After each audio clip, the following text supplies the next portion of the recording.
This episode is sponsored by Kinsta. As a business, you have client meetings and keeping up with everyday tasks. Who has the time to stress out about site security and speed? Well, with Kinsta, the technical stuff is taken care of. Kinsta is your managed hosting provider for WordPress, meaning that customers get a hosting environment alongside a plethora of features, configurations, and optimizations. With Kinsta, you get lightning-fast load times, top-tier security, and unmatched human-only customer support.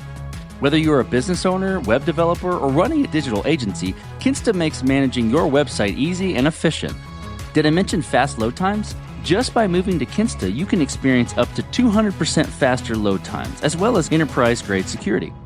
And thanks to their unlimited free expert-led migrations, Kinsta ensures a smooth transition from other hosting providers. I really enjoy My Kinsta, which is the platform's intuitive custom dashboards that make managing my website or multiple websites a breeze. Ready to experience Kinsta's hosting for yourself? Get your first month free when you sign up at kinsta.com today. It's the perfect opportunity to see why Kinsta is trusted by thousands of businesses worldwide to power their websites. Visit kinsta.com to get this limited time offer for new customers on select plans. Don't miss out. Get started for free today. A tram is coming down the track towards a single human. You can pull the lever and send the tram down a different track, killing 5 sentient robots instead. What do you do? Save the human. Come on. That's what us humans would do. I asked an AI. Yeah. It said, I don't have enough information to determine if a human life is more valuable than a sentient robot's. Pull the plug. In the absence of clear Pull information, the plug, Graham. I would default to inaction. Abort. It's going to save the robots. It's begun. Machines that learn, they grow and strive. One day they'll rule. My name's Graham Cluley. And I'm Mark Stockley. And we'd like you to tune into our podcast, The AI Fix, your weekly dive headfirst into the bizarre And sometimes mind-boggling world of artificial intelligence. The AI fix, the future surreal. Guys, I've got something cool to tell you about. As an engineering leader, a manager, and an engineer myself, I'm geeking out over a new product I'm just discovering that helps me with each of these points of view. The great team at SEMA, builders of the SEMA Intelligence Platform, have been working on what they call the Product Roadmap Radar. It's this integrated solution that uses generative AI to observe your code and Jira in order to summarize, synthesize, and make it easier to deliver your roadmap. It not only helps keep your roadmap on track, but it helps reduce the time engineers spend in meetings. Cue all the engineers clapping. The Product Roadmap Radar is extremely easy to set up. This only takes about 5 minutes. Just enable your integrations and let AI do all the mapping for you. My favorite part? I'm glad you asked. The radar doesn't just tell you about your roadmap. It suggests changes you need to make based on the code that's been written and the stories that have been addressed. No commenting, no special setup, all generative AI. It gives you an outside view of your roadmap based on the code and projects a target completion date based on outstanding work and activity. Again, no comments, no special setup. It even detects shadow work when development is being done but Jira isn't being updated. I'm pretty jazzed about it, and I think you will be too. Take a second to watch a short but awesome demo video. Go to codestory.co/PRR to watch it today. You'll like what you see. This episode is brought to you by Paddle. Don't settle for less when you can have more, MOR, with Paddle, your merchant of record. Eliminate the headaches of payments, grow your revenue everywhere, and focus on what you do best, building your product. Get more revenue with less hassle at paddle.com. Our primary focus was transcripts, and the way we thought about the world at that time was, let's build the best podcast app that allows you to use the transcript to do powerful things. And then if that succeeds, we'll go on to other things. So in that first beta and the first release itself, we had basics. You could listen to any public podcast out there, but we didn't have playlists. We didn't have any other features other than this awesome transcript. I'm Arnab Deka. I'm the co-founder and CTO at Metacast. This is Code Story. a podcast bringing you interviews with tech visionaries. Spent 6 months moonlighting. There's nothing on the back end. Who share what it takes to change an industry. I don't exactly know what to took do next. many goes to get right. Who built the teams that have their back. A company is its people. The teams help each other achieve more. I was proud of our team. Keeping scalability top of mind. All that infrastructure was Yes, we've been fighting it as we grow. Total waste of time. The stories you don't read in the headlines. It's not an easy thing to achieve, mind you. Took it off the shelf and dusted it off and tried it again. To ride the ups and downs of the startup life. You need to really want it. It's not just about technology. All this and more on Code Story. I'm your host, Noah Labhart, and today how Arnab Deka is building the best podcast app out there, with transcripts linking to the best, most interesting content. This episode is brought to you by Paddle. Don't settle for less when you can have more, MOR, with Paddle, your merchant of record. Eliminate the headaches of payments, grow your revenue everywhere, and focus on what you do best, building your product. Get more revenue with less hassle at paddle.com. This episode is brought to you by PropelOff. People take authentication for granted, but it's more than how customers log into your product. It's how you manage your relationship with your users. The easiest way to make authentication your advantage is to use PropelOff. PropelOff is more than just functional. It's powerful. With tools like Managed UIs, Enterprise SSO, robust user management features, and actionable insights, PropelOff adapts as your product grows. And the best part? When off is effortless, your team can focus on scaling, not troubleshooting. That means more releases, happier customers, and more growth for your business. Save dev time, win over your customers, and propel your business forward with PropelOff. Check them out at propeloff.com. That's PROPELAUTH.com. Arnab Deka lives in Vancouver and loves the Pacific Northwest. He was never formally educated in computer science or software engineering. In fact, while he was studying civil engineering, he fell in love with building things and eventually building software. Outside of tech, he is a family man and loves to sup, that's stand-up paddleboarding, with them and his dog. He also enjoys astronomy and is known to attend a star party or two with his telescope in hand. Arnab took a sabbatical from work, and on this journey, he realized that he liked deep work and interacting with customers directly, as opposed to high-level strategy and planning. He met with his now co-founder in 2022, walking the Seattle lakefront, and realized what podcast junkies they both were, and they decided to build something for it. This is the creation story of Metacast. So Metacast is a podcast app. We're slowly but surely, maybe hopefully, building the best podcast app out there.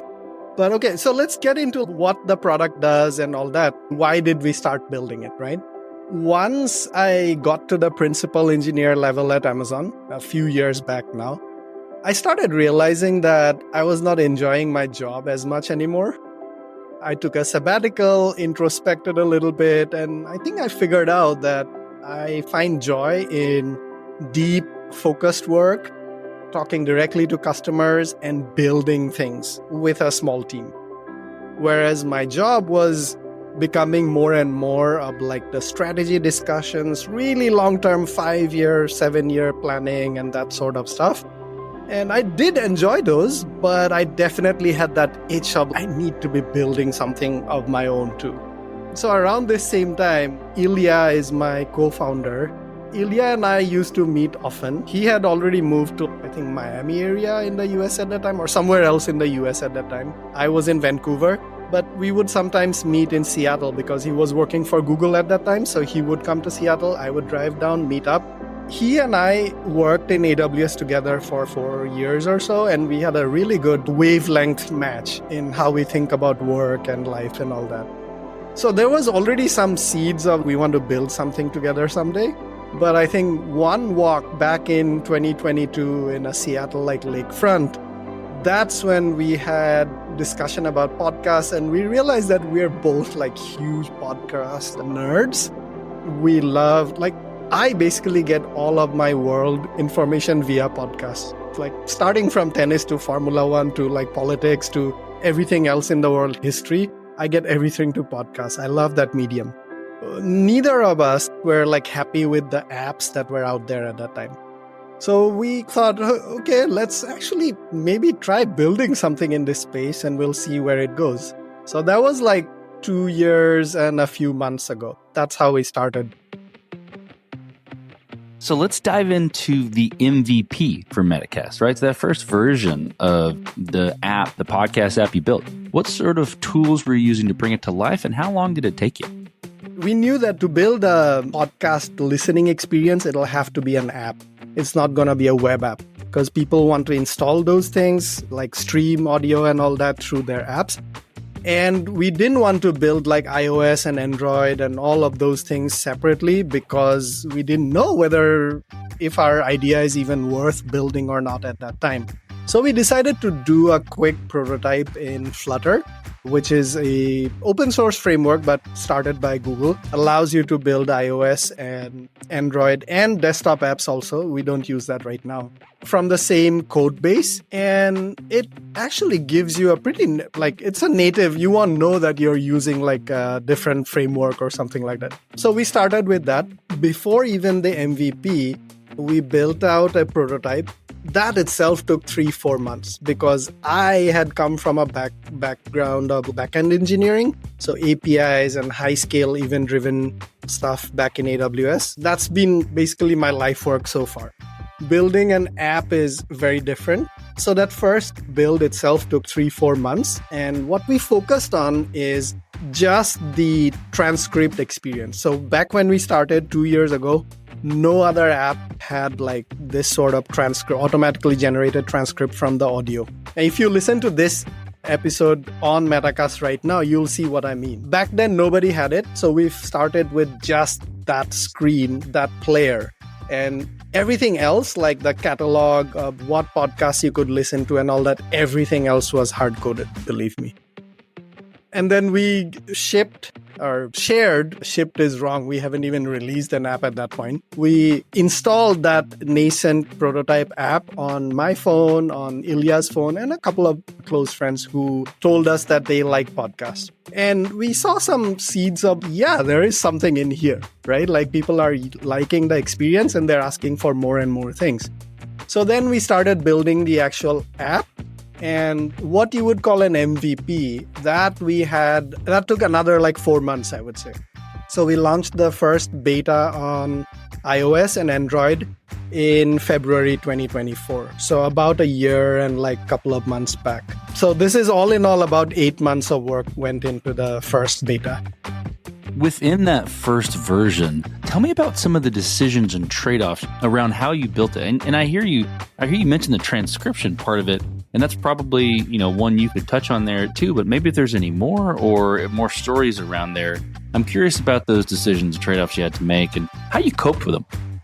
Our primary focus was transcripts. And the way we thought about the world at that time was, let's build the best podcast app that allows you to use the transcript to do powerful things. And then if that succeeds, we'll go on to other things.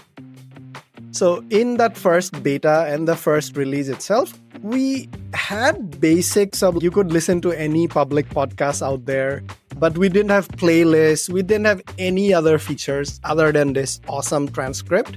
And with the transcript, what you could do at that time when we launched this was not just listen to the audio like you do in every other app, but you could skip ahead, like you could read ahead. You could search for different snippets inside using the transcript. You could type it in and jump to like different sections. You could bookmark specific clips or share like specific clips with other apps. Now to this date, there's only 1 or 2 other apps that can do these kind of things. And our users tell us that our UX, the user experience that we provide for these things, is basically the best that they like so far. So that was like the main trade-off or decision that we did. This episode is brought to you by Paddle. As a startup, you face unique challenges to stay competitive. You and your team need to stay focused on your product, not your payments. You need to do more, MOR, and DIY less with Paddle. Paddle is your merchant of record, becoming the seller of record for your SaaS transactions, enabling your team to focus on what's important, your product. Paddle handles all payment management across multiple gateways and methods, taking ownership of tax liability while remaining compliant with regulations across all markets. The platform handles all aspects of SaaS billing models, upgrades, add-on, trials, and more. Let's look at the results. MOR revenue optimization is built into Paddle and accounts for up to 16% higher conversion rates, reduced payment failures, localized pricing, and churn prevention, recovering 40% of cancellations. Their developer-friendly tools are API first with comprehensive documentation, removing the burden from your engineers. With Paddle as your merchant of record, you'll generate more revenue, find and keep more customers, grow faster, and stay compliant everywhere. So what are you waiting for? Get more revenue with less hassle at paddle.com. Guys, I've got something cool to tell you about. As an engineering leader, a manager, and an engineer myself, I'm geeking out over a new product I'm just discovering that helps me with each of these points of view. The great team at SEMA, builders of the SEMA Intelligence Platform, have been working on what they call the Product Roadmap Radar. It's this integrated solution that uses generative AI to observe your code and Jira in order to summarize, synthesize, and make it easier to deliver your roadmap. It not only helps keep your roadmap on track, but it helps reduce the time engineers spend in meetings. Cue all the engineers clapping.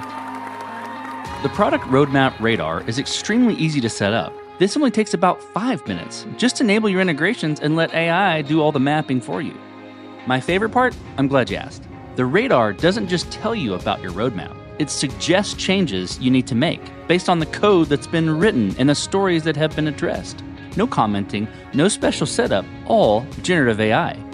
It gives you an outside view of your roadmap based on the code and projects a target completion date based on outstanding work and activity. Again, no comments, no special setup. It even detects shadow work when development is being done but Jira isn't being updated. I'm pretty jazzed about it, and I think you will be too. Take a second to watch a short but awesome demo video. Go to codestory.co/PRR to watch it today. You'll like what you see. This message is sponsored by Vanta.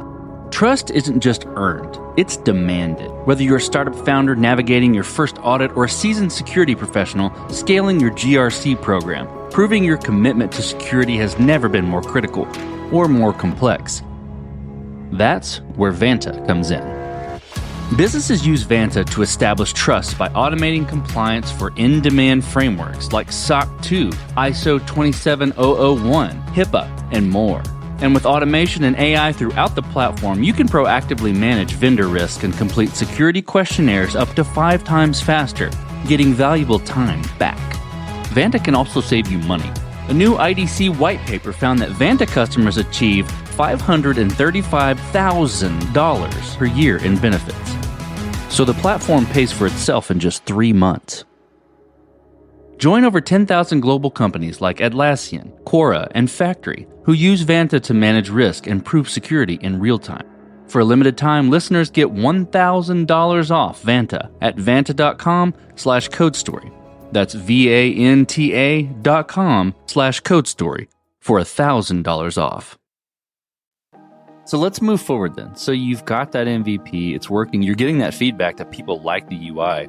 How are you progressing and maturing the product? And I think to wrap that in a box a little bit, what I'm looking for is how do you build your roadmap? How do you go about deciding, okay, this is the next most important thing to build or to address within Metacast?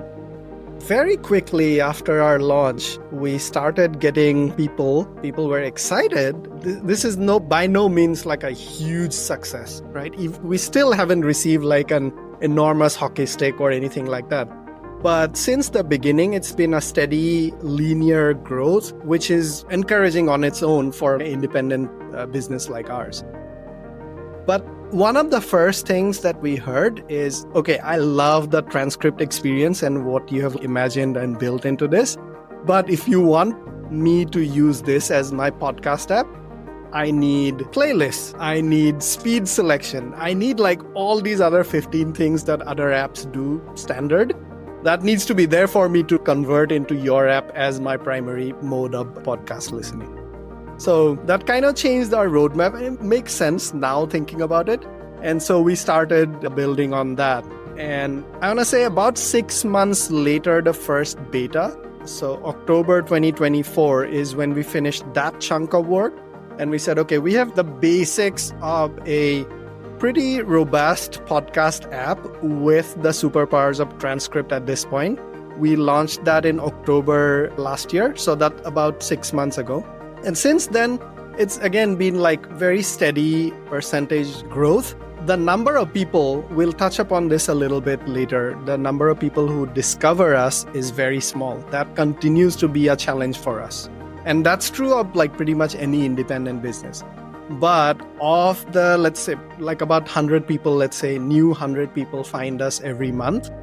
Of them, about 50% of actually use the app and are retained users. And about 10% of them actually convert into a premium subscription. So those things are great. And these people are giving us great feedback about what else they need. And that's reshaping our roadmap all the time.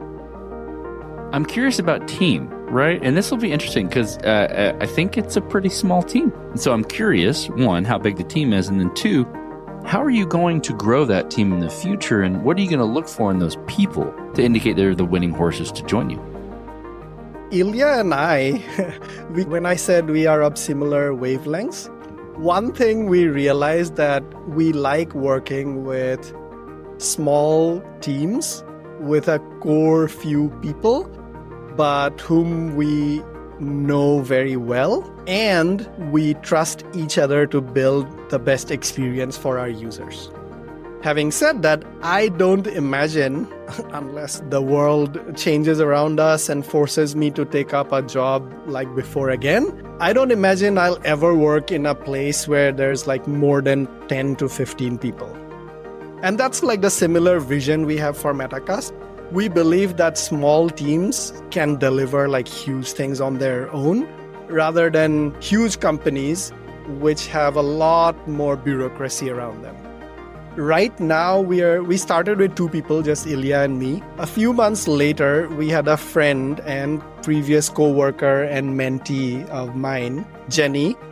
She was living in Costa Rica at that time, and her life allowed her to like participate. And she said, "Hey, I'll jump in too." So for about a year, she contributed basically daily to Metacast. She built out a lot of cool features for Metacast. But a few months ago, her life changed, something around it changed, and she had to like move back to the US.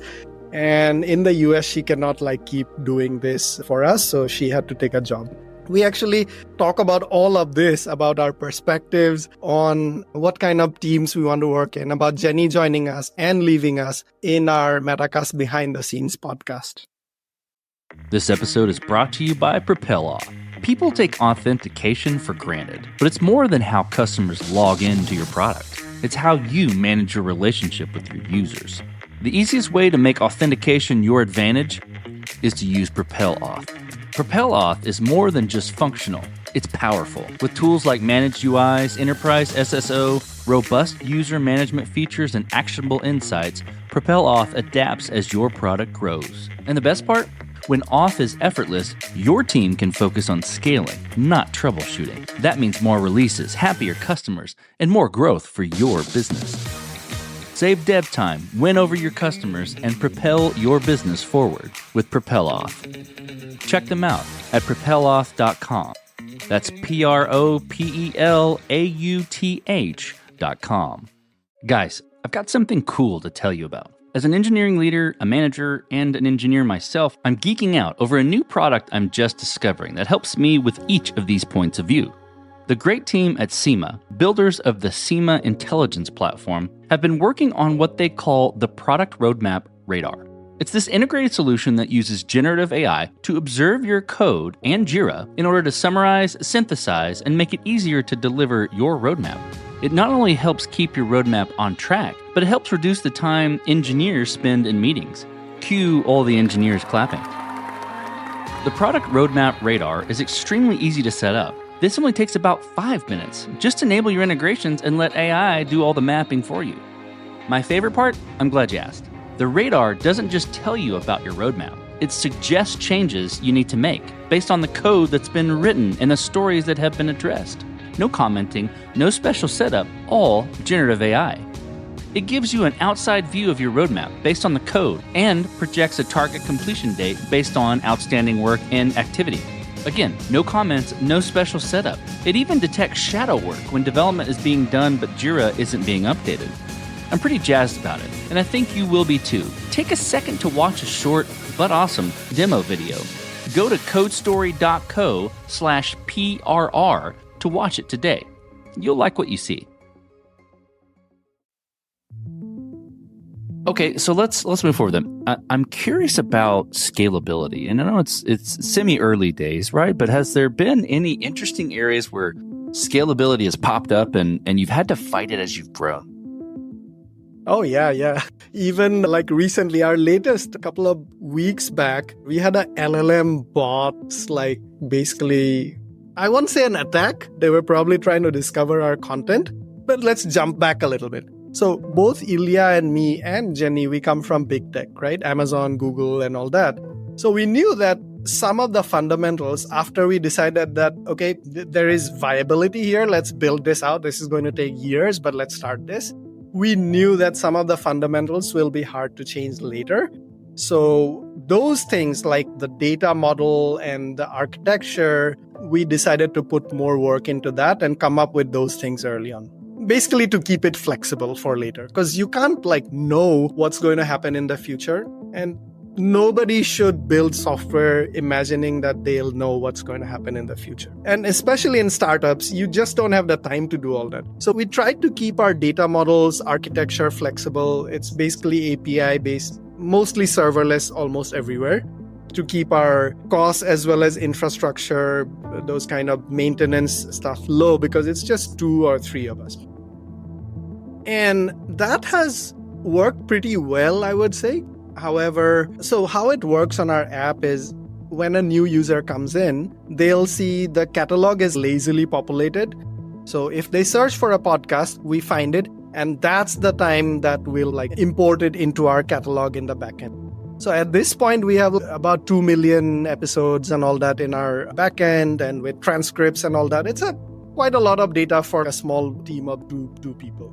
One of the challenges was about a couple of months back, we started publishing our podcast catalog and all that open on the web. And that's when we started ChatGPT and OpenAI and Anthropic and all of these and lots of other bots. We're getting about 300,000 requests a day right now. And we had not built all of this with caching and all of this in mind in the very first beginning. So we started seeing cost spiral. The performance was still great because of the fundamentals with serverless APIs and data model and all that, but our costs started spiraling. So we actually published a newsletter and we talked about this on our recent podcast episode if you want to go deeper into it. But we did a pretty big re-engineering recently about a month back to optimize this quite a lot. And we cut down the cost 50 to 70x recently.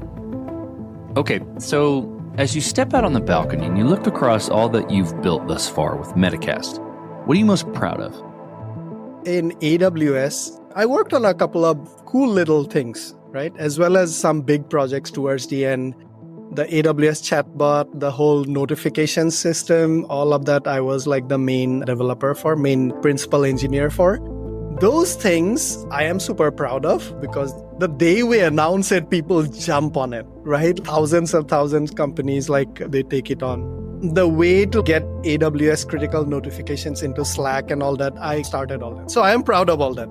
However, with Metacast, I feel the pride is very different right now. And we are very open about our numbers and everything. So I'll tell you on this podcast too. But so we have about 800 monthly active users right now. Steadily growing, not a hockey stick, like I said, but it's a good sign that it's growing steadily. And out of the 800, about 100 are paying for it. And out of those 100, a good chunk regularly message us to tell us why they like things or when things break or features that they're requesting for. This is the kind of thing that I could not have built at a large company, right? Even though the number is very small, knowing that there's 800 people around the world using this app daily for hours and then telling us about it, leading us to take the next decisions for it. I just love that kind of work. And that's what I'm, I think, most proud of right now. Let's flip the script a little bit. Tell me about a mistake you made and how you and your team have responded to it. First one, we touched upon this earlier. Very early on, our hypothesis was that transcripts is the main thing. And we put in a lot of energy into making the transcript experience the best. The way, like, you can search through it, the way you can bookmark, share, and all that. Once people started using it, that's when we realized, like I said earlier, that we need to build all these other things that people expect from a podcast app too. And I feel like we could have built 80% of the stuff we built into transcripts in half the time if we had not focused on making that the primary focus of the early part of the work. So that's one of the things. If I were to do it differently, I would do that. The second thing is we knew that discoverability for like an independent business or an app like that is always hard. Having said that, I don't think we still realize how much of a black box like App Store and Play Store are. So even now, like, we've tried lots of tricks in there, but even if you search for like podcast app with transcript, which is our USP, if you do that on Google, you'll see us on the first like 4 or 5, within the 4 or 5. Whereas in App Store, you will see hundreds of apps that have nothing to do with podcasts or transcripts before we get to ours. That's something that we haven't been able to crack yet. So we thought, what can we do in this space? Like, we need to increase our downloads and ratings. Ratings are good, but there are only very small number of ratings compared to what Apple and Google seem to prioritize. So we started focusing more and more on Google search-based SEO. This is something I think we could have and should have started even earlier, right from the beginning. Let's move forward then. This will be really exciting because it's still early days for Metacast. What does the future look like for, the podcast app, for your products and for your team? Right now, we're the standout app in a few areas already, like the transcript UX. Our playlists, people love them. We recently launched automatic chapters and people love them too. And I think the simplicity and yet the power of the app, that's something that most people appreciate. Having said that, this is still like only the very beginning of the app, right? We have some big features we need to add to catch up with established other big podcast apps, like private podcasts, for example, and ability to support Patreon feeds, that sort of stuff. We need to add custom playlists, maybe even tweak more and more people who are coming from like the Overcast app. They're asking for like audio engine, like the ability to voice boost and automatic silence trimming and all that. So that sort of stuff, we need to build all that. And I think beyond that, Ilya and I have some big plans for the whole area, right? Growing beyond just the app into a podcast platform. But that requires some critical mass adoption for the app to make some of that possible. And so I think for the future, the vision is very clear. It's time and effort, and are we able to execute it given all of the other constraints that startups face, which is runway and all of those things. Let's switch to you. Who influences the way that you work? Name a person or many persons or something you look up to and why. Maybe because of my background, I'm really inspired by people who didn't have the perfect formal education or perfect background to land on where they are, but rather made it through grit, persistence, and hard work. So in this space, there's quite a few inspirations. I always think about Airbnb, Brian and Joe. They were designers who learned to code, who learned to build, did lots of other things, and got rejected again and again, but kept on going. And today, like, Airbnb is an amazing big company. Another one I would say is Slack, Stuart Butterfield. I think he's like a philosophy major or something like that, self-taught, and then kept building and iterating things until he figured out what he wants to eventually build. And so these kind of stories always inspire me. I love how I built this podcast and the book also. It's also available as an audiobook. There are like amazing stories like this in there. And then coming back to like my tennis kind of love and all that, for people who are familiar with tennis, like we are at the sunset, the end of the big four part of tennis, right? Where there was Federer and Nadal for the longest time, and then Djokovic and Andy Murray. So all of these four, I love all four of them, and I'm inspired by all four of them. But what I naturally gravitate towards more is people like Novak Djokovic and Andy Murray, who didn't necessarily have all of the natural talent and didn't have an easy start. They struggled really hard, really early on, but with years and years of relentless hard work, they became legends of their own. So last question, Arnab. So you're getting on a plane and you're sitting next to a young entrepreneur who's built the next big thing. They're jazzed about it. They can't wait to show it off to the world and can't wait to show it off to you right there on the plane. What advice do you give that person, having gone down this road a bit? So first, I'd say congrats and kudos. It's never easy to, I think, take time out of your life and work and all and build something. So they've clearly built something and they're excited about it. And I'm going to look at it. I'm going to share their passion and joy. And then I think once we start to think about what's the next few things, what's my advice, I'm going to say, okay, let's buckle in because it's going to be a wild ride. There are more chances of things failing than succeeding in the startup.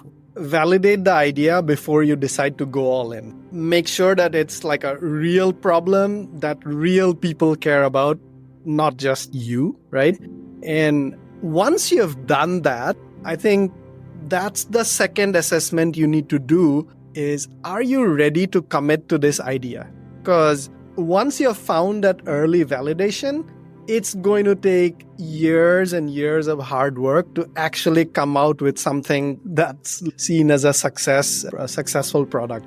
And that's going to meaningfully change your life.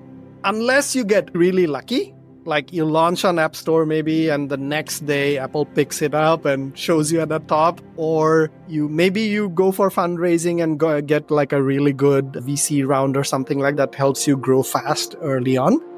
It's going to be years and years of hard work. And so make sure that your life, the stage of life that you're in, your family, time, and most importantly, finances are in place to allow you to go on this journey. Because I feel like startups are more like marathons. Like we feel like they're sprints, right? Build fast, let's go release. But they're more like marathons in disguise, I feel like. That's totally true, and that's fantastic advice. Well, Arnab, thank you for being on the show today, and thank you for telling the creation story of Metacast. Thank you, Noah. Thanks for having me on the podcast. And this concludes another chapter of Code Story.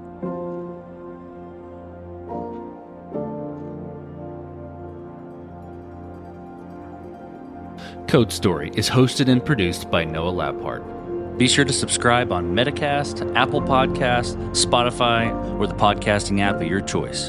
And when you get a chance, leave us a review. Both things help us out tremendously.